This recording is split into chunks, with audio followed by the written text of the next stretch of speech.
श्रृंखला सर्व आत्माओं के पिता परमात्मा शिव के द्वारा उच्चारित महावाक्यों के संकलन पर आधारित है। ओम शांति।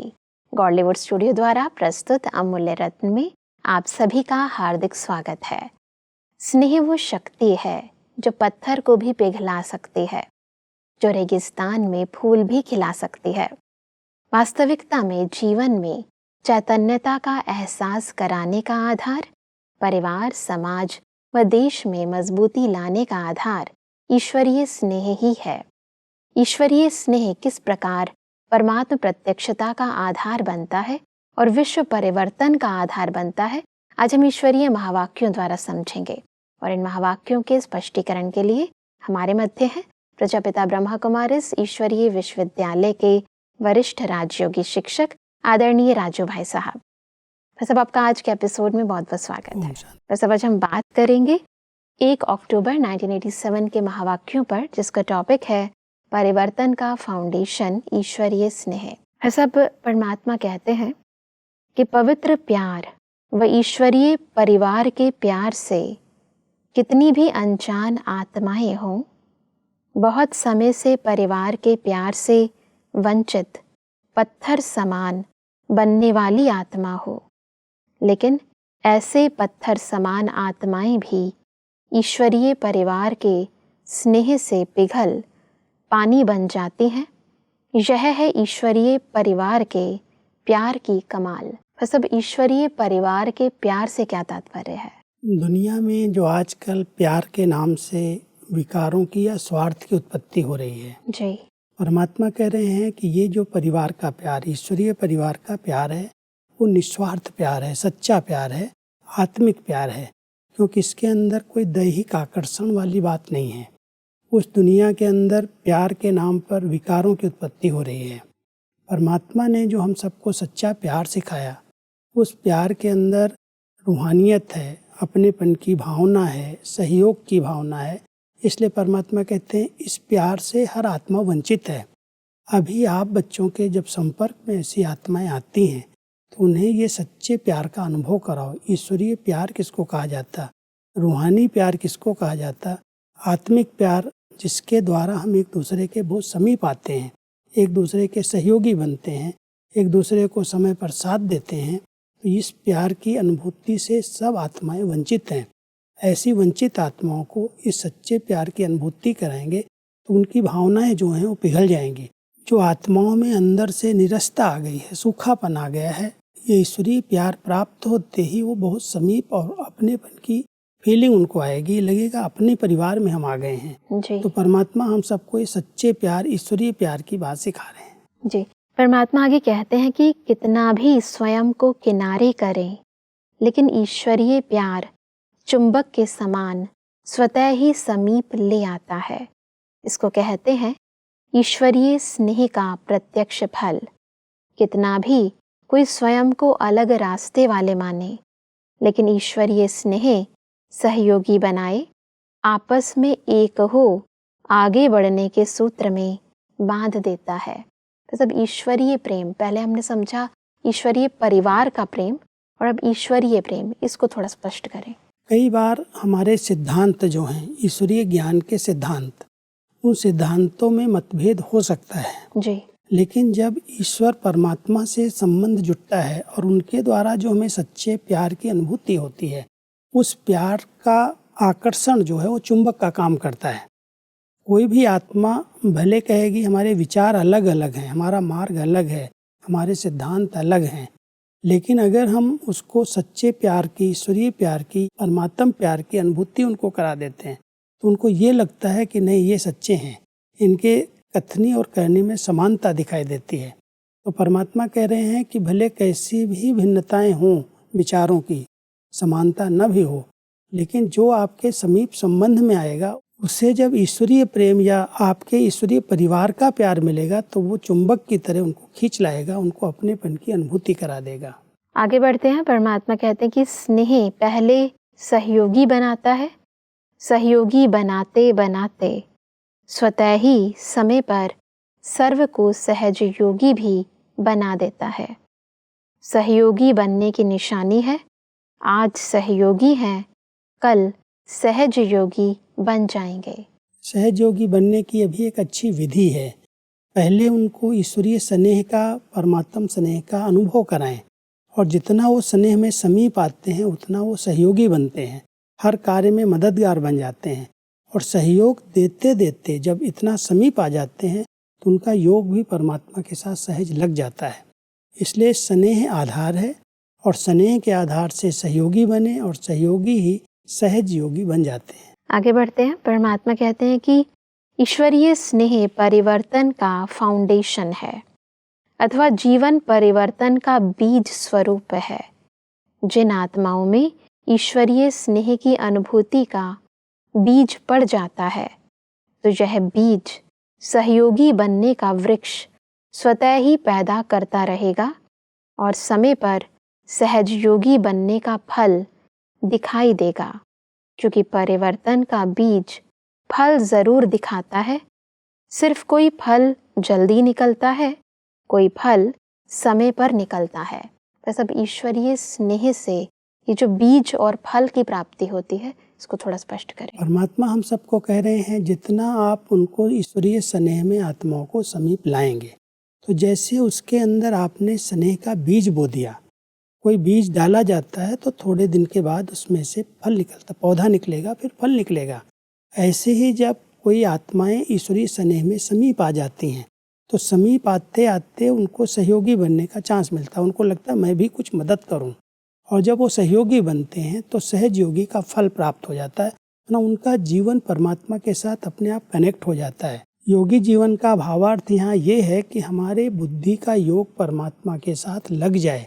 परमात्मा के द्वारा जो हमें निस्वार्थ प्यार मिल रहा है, उस प्यार के बीज से, वो आधार है, हमारा फाउंडेशन है, उस आधार से हमारे जीवन में परिवर्तन आता है। हम लोगों के अंदर जो भी परिवर्तन आया है, परमात्मा प्यार के आधार से आया। जितना उनका स्नेह हमें प्राप्त हुआ, उतने हमारे जीवन में परिवर्तन आए। परमात्मा हम सबको यहाँ कह रहे हैं कि ये ईश्वरीय स्नेह एक बीज है, और अगर ये बीज मजबूत है तो फल अवश्य अच्छा मिलेगा, परिवर्तन आएगा, योगी जीवन बन जाएगी, और वो निरंतर सहयोगी बन जाएगा। परमात्मा की कहते हैं कि जहाँ भी जाते हो, चाहे कोई नास्तिक हो व आस्तिक हो, बाप को न भी जानते हो न भी मानते हो, लेकिन इतना अवश्य अनुभव करते हैं कि ऐसा ईश्वरीय परिवार का प्यार जो आप शिववंशी ब्रह्मा कुमार ब्रह्मा कुमारियों से मिलता है, यह कहीं भी नहीं मिलता। और यह भी मानते हैं कि यह स्नेह व प्यार साधारण नहीं है, यह अलौकिक प्यार है व ईश्वरीय स्नेह है। तो इनडायरेक्ट नास्तिक से आस्तिक हो गया ना। तो सब ईश्वरीय प्रेम नास्तिक को आस्तिक बना देती है। इसको थोड़ा स्पष्ट करें। कई आत्माएं होती हैं जो ज्ञान सुनना नहीं चाहती। अगर डायरेक्ट हम किसी को परमात्मा का परिचय देते हैं कि आप एक आत्मा हैं, परमात्मा की संतान हैं, तो सुनना नहीं चाहता। वो कहता नहीं, मैं इन बातों को नहीं मानता हूँ। परमात्मा उसको कह रहे हैं जो भगवान की बातें नहीं सुनना चाहता, ईश्वरीय ज्ञान नहीं सुनना चाहता, वो जैसे नास्तिक है। लेकिन जब बहनें हमारी ईश्वरीय विश्वविद्यालय की तरफ से परमात्मा प्यार की अनुभूति करा देती हैं, उनको सच्चे निस्वार्थ प्यार में समीप ले आती हैं, तो वो आत्माएं धीरे धीरे नास्तिक से आस्तिक बन जाती हैं। उनको भी ये अनुभव होने लगता है कि ये प्यार सच्चा प्यार है। ये बहनों को क्या हमसे चाहिए, निस्वार्थ रूप में इतना स्नेह दे रहे हैं। उस स्नेह के आधार से वो समीप आते हैं, और समीप आते आते जो उनकी भावनाएं परमात्मा में, उनके कार्य में, ज्ञान सुनने में नहीं होती हैं, वो फिर से जागृत हो जाती हैं कि हम भी सुने, देखें, आखिर भी इनके पास क्या शक्ति है, क्या ज्ञान है, जिस ज्ञान के आधार से इन लोगों ने हमें अपना बना लिया। वो नास्तिक आत्माएं भी धीरे धीरे आस्तिक बन जाती हैं।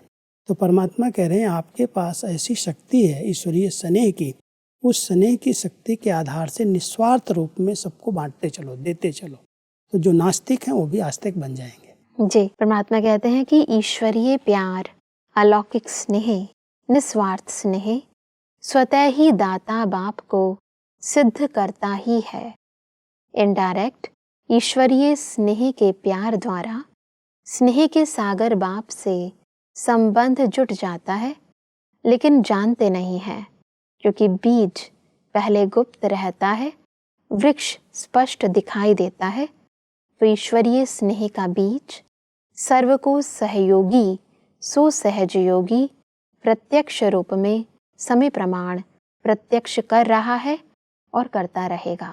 ये बहुत गहरी बात परमात्मा हम सबको सुना रहे हैं जी कि बहनें या हमारे ईश्वरीय विश्वविद्यालय के जब भाई बहनें किसी के पास जाते हैं, उनको ये ज्ञान देते हैं, उनको सच्चे स्नेह की अनुभूति कराते हैं, तो उस स्नेह की अनुभूति में समझते हैं संस्था बहुत अच्छी है, ये बहनें बहुत निस्वार्थ रूप से सेवा कर रही हैं, इनका अलौकिक स्नेह है। बीज परमात्मा है, उसने इनको ऐसा बनाया, वो तो गुप्त है, उसकी प्रत्यक्षता नहीं होती।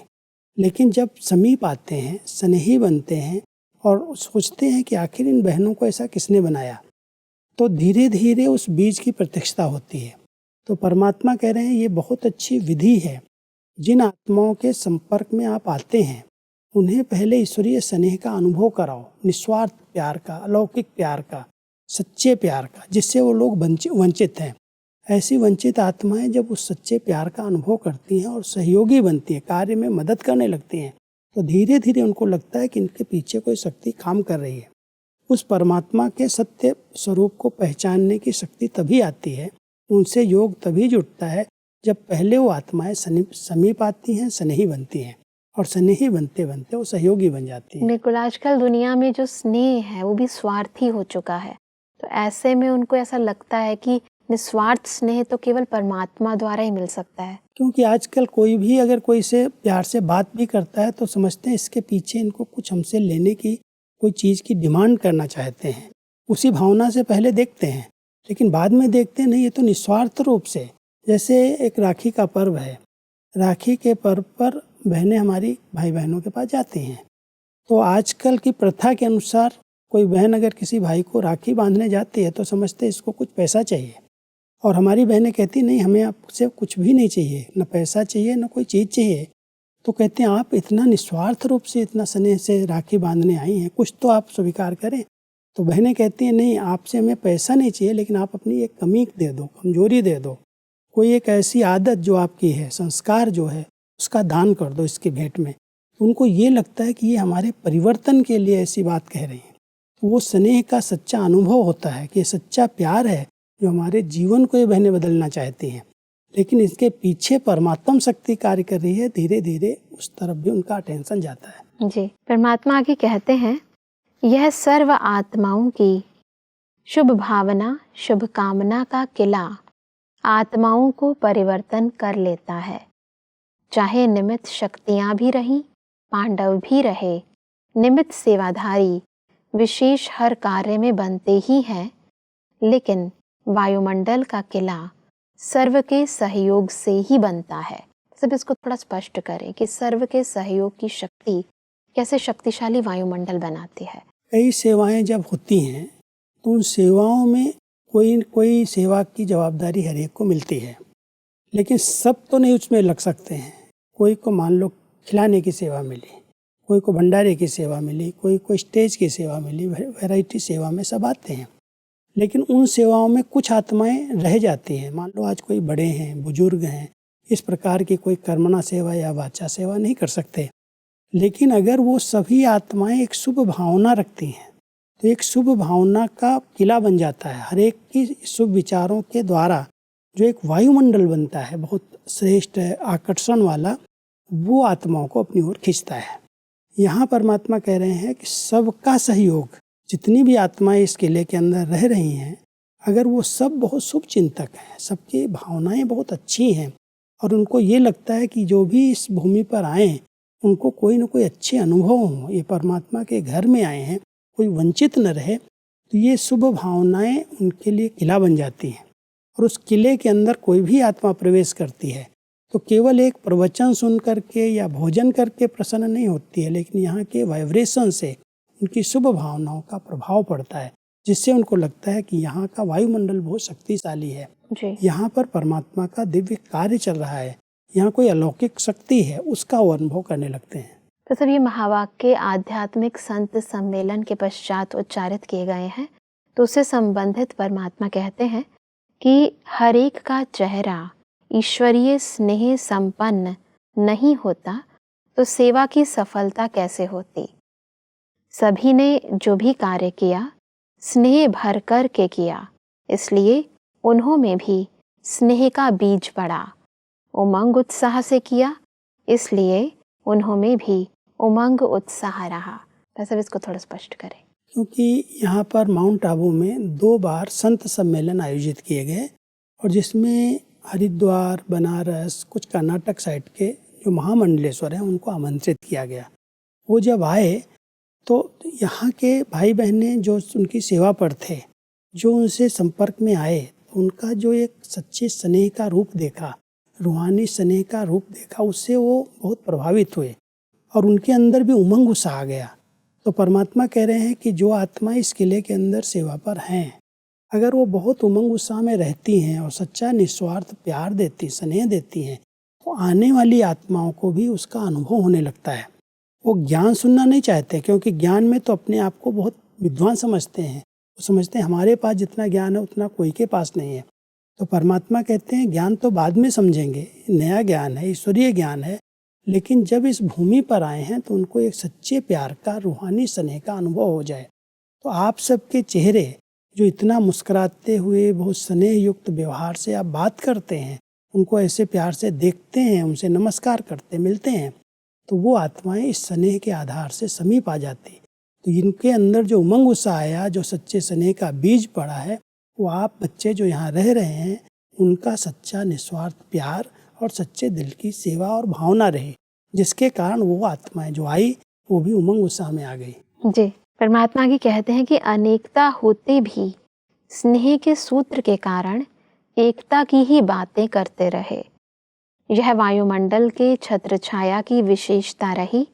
वायुमंडल छत्र छाया बन जाता है तो छत्र छाया के अंदर होने के कारण कैसे भी संस्कार वाले स्नेह के प्रभाव में समाये हुए थे। मतलब वायुमंडल छत्र छाया बन जाता है, इसको थोड़ा स्पष्ट करें। क्योंकि किसी भी स्थान पर अगर ऐसे सम्मेलन रखे जाते हैं तो वहाँ पर टकराव की स्थिति पैदा होती है, क्योंकि जितने मठ, जितने पंथ हैं उनके अलग अलग विचार होते हैं, उनकी अलग अलग धारणाएं होती हैं, अलग अलग संस्कार के लोग होते हैं। कोई को मान चाहिए, कोई को बहुत पद चाहिए, सीट चाहिए। अगर सबको एक जैसा नहीं मिलता है तो बहुत डिस्टर्ब हो जाते हैं। लेकिन इस वायुमंडल में जो आत्माएं आई, यहाँ का जो स्नेह का एक बहुत सुंदर वातावरण था, वायुमंडल बना हुआ था, ये जैसे एक छत्र छाया का रूप था। तो परमात्मा कह रहे हैं कि इस भूमि पर आने वाली आत्माएं जो एकता के सूत्र में बंध गई, भिन्नताएं होते हुए भी, अलग अलग विचार होते हुए भी सब आत्माओं को अनुभव हुआ कि नहीं, हम तो जैसे एक हैं, एक परिवार के हैं। तो इसलिए परमात्मा कह रहे हैं कि यहाँ पर आप बच्चों ने जो इस स्नेह का एक वायुमंडल बनाया, वो एक छत्र छाया बन गया और उस छत्र छाया के अंदर जितनी भी आत्माएं आई वो सब एक हो गई। सबके भिन्न भिन्न विचार होते भी एक स्नेह की शक्ति ने सबके जीवन में परिवर्तन ला दिया।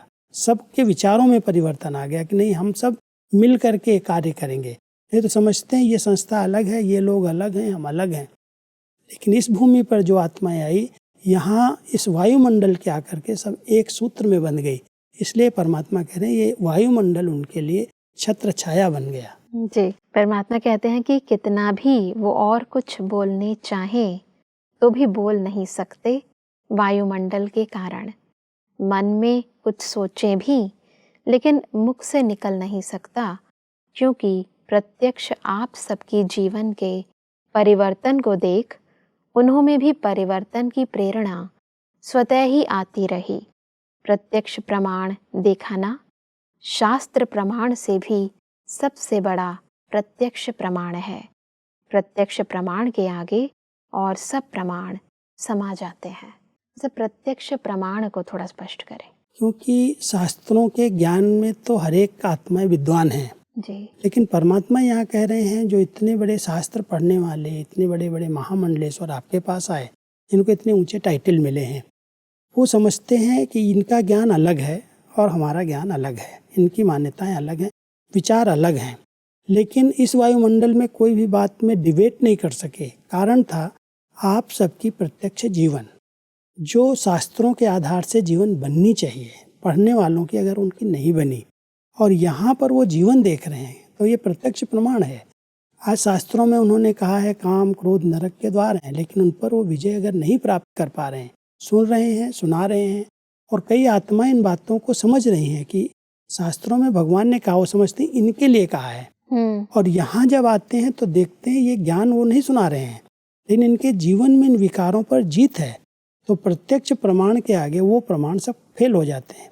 इसलिए परमात्मा यहाँ कह रहे हैं, आप बच्चों की जो प्रत्यक्ष जीवन देखी, जो आपके अंदर वो निजी धारणाएं देखी, उसके आधार से अगर वो ज्ञान को हमारे कट भी करना चाहें तो अंदर भले विचार चल रहे हैं, लेकिन मुख से वो नहीं बोल सकते हैं। जी, परमात्मा इसीलिए कहते हैं कि प्रत्यक्षता का आवाज बुलंद तभी होगा जब सब सत्ताओं का सहयोग होगा। विशेष सर्व सत्ताएं जब मिलकर एक आवाज बुलंद करें, तब ही प्रत्यक्षता का पर्दा विश्व के आगे खुलेगा। 3-4 प्रकार की सत्ताएं हैं। अगर उस चारों सत्ताएं एक हो जाएं, जैसे एक हमारी धर्म सत्ता है, एक राज सत्ता है, एक साइंस सत्ता है, एक आध्यात्म सत्ता है, ये सब सत्ताएं अगर मिल करके एक आवाज़ में बोलें कि परमात्मा एक है, हम सब उसके बच्चे हैं, उनकी ये श्रीमत है, उनकी आज्ञाएं हैं, तो प्रत्यक्षता अपने आप हो जाएगी परमात्मा की। परमात्मा का ये ज्ञान है जी। लेकिन अभी तक भी सब सत्ताएं एक विचारधारा में नहीं बंध रही हैं, अलग अलग अपनी विचारधाराएं हैं। तो परमात्मा कहते हैं कि आप बच्चे इस ईश्वरीय शक्ति के आधार से जब इन सब सत्ताओं को एक कर देंगे, तब हर एक के मुख से निकलेगा सत्य ज्ञान यही है जिससे सत्य जीवन बनी है। ये प्रत्यक्ष प्रमाण उनकी जीवन बन गई। तो परमात्मा कहते हैं ये प्रत्यक्षता के निमित्त आवाज बनेगी। जी, वैसे परमात्मा कहते हैं कि सेवा का उमंग उत्साह स्वयं को भी निर्विघ्न बनाता, दूसरों का भी कल्याण करता है। सेवा भाव की भी सफलता है। सेवा भाव में अगर अहम भाव आ गया तो उसको सेवा भाव नहीं कहेंगे। सेवा भाव सफलता दिलाता है। अहम भाव अगर मिक्स होता है तो मेहनत भी ज़्यादा, समय भी ज़्यादा, फिर भी स्वयं की संतुष्टि नहीं होती। सब सेवा भाव को थोड़ा स्पष्ट करें। जब भी कोई कार्य किए जाते हैं, अगर वो अपनेपन की भावना से किया जाता है कि ये मेरा कार्य है और ये मुझे निस्वार्थ भाव से करना है, तो परमात्मा कह रहे हैं एक है सेवा भाव, है ना। सच्चे दिल से जो कार्य किया जाए उसमें लगे कि मुझे करना है, मुझे इस कार्य में सफलता प्राप्त करानी है। लेकिन उस सेवा भाव में अगर अहम भाव आ गया कि मैं ही कर सकता हूँ या मैं करता हूँ, मैंने किया, तो ये अहम भाव उसमें रुकावट डालता है, विघ्न बन जाता है और फिर वहाँ पर सफलता नहीं मिलती, मेहनत लगती है। जी। तो परमात्मा कह रहे हैं कि जो भी आप बच्चे मिल करके एक दूसरे को स्नेह से सहयोग दे करके सेवाएं कर रहे हैं, उसके अंदर आपके अंदर सेवा भाव है ना, दूसरों को सुख देने का भाव है। उसमें अगर अहम भाव मिक्स हो गया तो सफलता नहीं मिलती। इसलिए जो भी सेवाएं कर रहे हो, जो भी कार्य हो रहे हैं, इसमें आप सब बच्चों की भावनाएं हैं सेवा की, सबको सुख देने की। इसलिए सेवा भाव से सफलता मिलती है और अहम भाव आ जाता है तो वहाँ पर रुकावटें और विघ्न आने शुरू हो जाते हैं। और इसीलिए परमात्मा ने कहा कि सेवा भाव वाले बच्चे कैसे हम स्व परिवर्तन और विश्व परिवर्तन कर सकते हैं। तो स्पष्टीकरण के लिए आपका बहुत बहुत धन्यवाद। ओम शांति। दर्शकों, आज के महावाक्यों में परमात्मा ने कहा कि ईश्वरीय स्नेह आत्माओं को सहयोगी और सहजयोगी बना देता है, नास्तिक से आस्तिक बना देता है। परमात्मा ने कहा कि शास्त्र प्रमाण से भी बड़ा प्रत्यक्ष प्रमाण है। प्रत्यक्ष प्रमाण में बाकी सब प्रमाण समा जाते हैं। परमात्मा ने कहा कि सदा उड़ती कला का अनुभव करने के लिए व आगे बढ़ने के लिए हमें उमंग उत्साह व सेवा भाव से सेवा करनी है। सेवा भाव में अहम भाव मिक्स नहीं करना है। दर्शकों, आज के महावाक्यों से संबंधित यदि आपके मन में कोई प्रश्न है तो आप हमें ईमेल कर सकते हैं। हमारा ईमेल आईडी है amulyaratna@godlywoodstudio.org। अगले एपिसोड में एक और अव्यक्त वाणी के साथ आप सभी के समक्ष हम फिर हाजिर होंगे। तब तक के लिए लेते हैं इजाजत। ओम शांति। मुख्य सार। ईश्वरीय परिवार के स्नेह का प्रत्यक्ष फल। प्यार से वंचित पत्थर समान आत्मा भी ईश्वरीय परिवार के स्नेह से पिघल पानी बन जाती है। कितना भी स्वयं को किनारे करें, लेकिन ईश्वरीय प्यार चुंबक के समान स्वतः ही समीप ले आता है। निस्वार्थ स्नेह स्वतः ही दाता बाप को सिद्ध करता है। सेवा भाव की सफलता। सेवा भाव में अगर अहम भाव आ गया तो उसको सेवा भाव नहीं कहेंगे। सेवा भाव स्वयं को भी और दूसरों को भी आगे बढ़ाता है। अधिक जानकारी के लिए संपर्क करें Amulya Ratan Godlywood studio, Manmohini Van, Shantivan post, Abu Road 307510, district Sirohi, Rajasthan. Email ID है amulyaratn@godlywoodstudio.org। इस श्रृंखला को प्रजापिता ब्रह्मा कुमारीज ईश्वरीय विश्वविद्यालय के सेवा केंद्रों पर क्लास में नियमित रूप से चलाने के लिए गॉडलीवुड स्टूडियो से संपर्क करें।